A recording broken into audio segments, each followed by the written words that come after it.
भगवत गीता से पूछोगे परमेश्वर कौन है तो जवाब मिलेगा कि श्री कृष्ण ही परमेश्वर है। और वहां आपको संत सूरदास जी, मीराबाई जैसे महान संत मिलेंगे जिन्होंने कृष्ण भक्ति में उस परम तत्व को प्राप्त कर लिया। आप शिव पुराण से पूछोगे कि परमेश्वर कौन है तो जवाब मिलेगा कि शिव ही परम तत्व है। और वहां आपको ऋषि मार्कंडेय जैसे महान ऋषि योगी ज्ञानी मिलेंगे जो कि परम शिव भक्त हैं। कुरान कहती है कि खुदा सबसे बड़ा है। और वहां आपको फरीद जी जैसे महान सूफी संत मिलेंगे जिन्होंने अल्लाह अल्लाह की धुन से उस परम तत्व को प्राप्त कर लिया। और गुरबानी भी आपको एक ओंकार का उपदेश देती है। तो सवाल है कि इनमें से सही कौन है और गलत कौन है।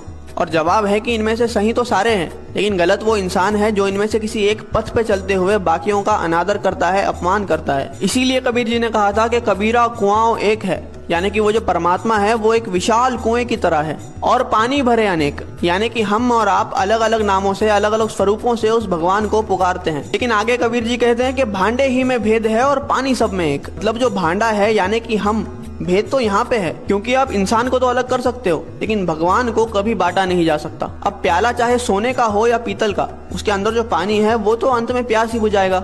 लेकिन अगर हम इस बात पे लड़ने लग जाए कि किसका प्याला ज्यादा बेहतर है तो ना हम पानी पी पाएंगे और ना ही अपनी प्यास बुझा पाएंगे। जैसे दुनिया में हर जगह पे अलग अलग भोजन खाया जाता है, लेकिन हम कभी भी किसी और से जाकर इस बात पे तो नहीं लड़ते कि आप हमारी तरह भोजन क्यों नहीं करते, क्योंकि हमें पता है कि चाहे भोजन अलग अलग है लेकिन उसकी भूख और हमारी भूख एक जैसी है।